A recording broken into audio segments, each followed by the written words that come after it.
வணக்கம் உழவன் மகடு நேயர்களே, கலைஞர் மு. கருணாநிதி அவர்களின் தொல்காப்பிய பூங்காவில் தொல்காப்பியம் என்னும் தமிழின் தலைசிறந்த இலக்கண நூலின் சில நூற்பாக்களுக்கு கலைஞர் மு. கருணாநிதி அவர்கள் உரை எழுதியுள்ளார். அதில் எழுத்துக்களை அறிமுகம் செய்யும் முதல் நூற்பாவிற்கு அவர் எழுதிய கட்டுரை வடிவிலான கற்பனை உரை ஒன்றினை சுவைப்போம் வாருங்கள். இதில் அவரது விரிந்த இலக்கண இலக்கிய புலமை, குறும்பு மொழிநடை, நாடக உத்தி, உவமைகள், வர்ணனைகள் என அமைந்துள்ளன. இப்பாடம் ஓர் அழகு கொஞ்சும் இலக்கிய கட்டுரையை படித்த மகிழ்ச்சியையும் மன நிறைவையும் பார்ப்போம் வாருங்கள். தொல்காப்பிய பூங்கா எழுத்து முதல் நூற்பாவுக்கான உரை. எம்மான் தொல்காப்பியர் எழுத்து என ஓலையில் தலைப்பு எழுதிவிட்டு சிந்தனை உறக்கத்தில் ஆழ்ந்தார். ஒரு கவிஞன் கவிதை எழுதுவதற்கு தொடங்கும்போது ஓலைச்சுவடியில் எழுத்து என எழுதி வைத்துவிட்டு அப்படியே சிந்தனையில் ஆழ்ந்து இருக்கின்றார், கையில் எழுதுகோலுடன். அதை அப்படியே நாடகப் பாங்கில் காட்சிப்படுத்துகிறார் பாருங்கள். எழுத்து என ஓலையில் தலைப்பு எழுதிவிட்டு சிந்தனை உறக்கத்தில் ஆழ்ந்தார். யாரு? தொல்காப்பியர். அவர் எழுதப்போகும் இலக்கண இலக்கிய கருவூலத்திற்கான கனவில் மிதக்கத் தொடங்கினார். இமைகள் மூடியிருந்தன. எனினும் அந்த இமைகள் எப்படி மூடி இருந்தன என்பதற்கு அழகிய ஒரு உவமை நயத்தை கொடுக்கின்றார் பாருங்கள். நெடுநேரம் மழை நீரில் ஊறிய நெல்லுக்குள்ளிருந்து அரிசி தலை காட்டுவது போல வெள்ளை விழிகள் இமைகளின் இடுக்குகளில் ஒளி காட்டிய வண்ணம் இருந்தன. நெல் நாற்று நடுவதற்கு 2-3 நாள் தண்ணியில் ஊற வைப்பாங்க. அந்த மாதிரி நல்ல மழை நீரில் நனைந்து ஊறிய நெல், அதுக்குள்ளே என்ன ஆகும், அந்த தோல் லைட்டாக பிதுங்கி வெளியில் அரிசி வெள்ளையாக தெரியும். அப்போ நெல்லோட அந்த தோலும் அரிசி, அதுக்குள்ளே இருந்த அரிசி உப்பி வெளியில் கொஞ்சம் லைட்டாக தெரியும். இது எப்படி இருக்குன்னா, நம்ம அரைக்கண் தூக்கத்தில் லேசாக கண் பார்வையோடு வெள்ளை நிற பார்வை, கண் இமைகள் மூடி இருப்பது போல இருக்கும். ஆனால் உறக்கத்தில் இருப்பார்கள். அதுபோல மழை நீரில் ஊறிய நெல்லுக்குள்ளிருந்து அரிசி தலை காட்டுவது போல வெள்ளை விழிகள் இமைகளின் இடுக்குகளில் ஒளி காட்டிய வண்ணம் இருந்தன. தொல்காப்பியரை ஒரு கற்பனை படுத்துறாரு, இமேஜின் பண்றாரு. எப்படின்றது, ஏட்டில் பதிந்து உழவு செய்வதற்கு முன் கையிலிருந்த எழுத்தாணியை காத்திருக்கச் செய்துவிட்டு அவர் இதயத்தில் ஆழ உழுதிடும் பணி நடைபெற்று கொண்டிருந்தது. செதுக்கிச் சிலை வடிக்க உளியும் ஓவியம் தீட்ட தூரிகையும் போல எழுத்து தேவையன்றோ நூல் படைக்க. எழுத்து நூல் படைப்பதற்கு தேவையன்றோ என்று எண்ணுகின்றார். எல்லா மொழிகளுக்கும் ஒலிதான் மூலம் என்பதாலும் இஃது எழுத்ததிகாரம் என்பதாலும் முதல் நூற்பா எழுத்து எனத் தொடங்குகிறது. தொல்காப்பியரை பின்பற்றித்தான் போலும் ஐயன் வள்ளுவரும் அகர முதல எழுத்தெல்லாம் என்று திருக்குறளை எழுத்திலேயே தொடங்கி இருக்கின்றார்.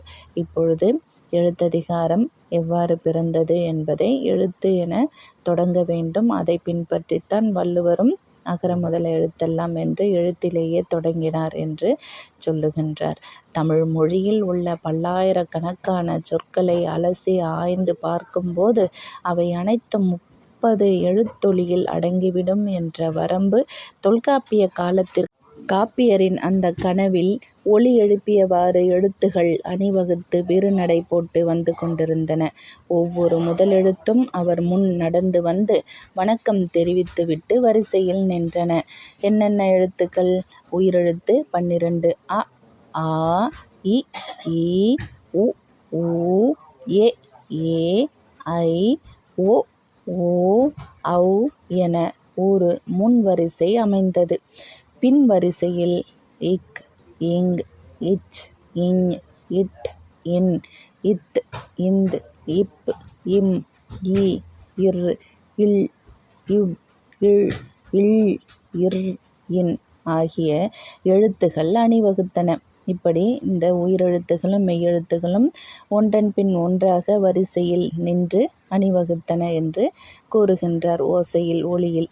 அப்போது சுவர் ஓரமாக ஒரு நிழல் தென்பட்டது.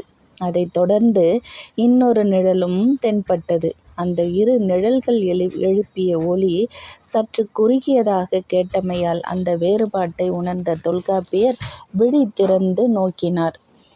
ஒரு நிழல் என் பெயர் இகரம் என்றது. இன்னொரு நிழல் என் பெயர் உகரம் என்றது.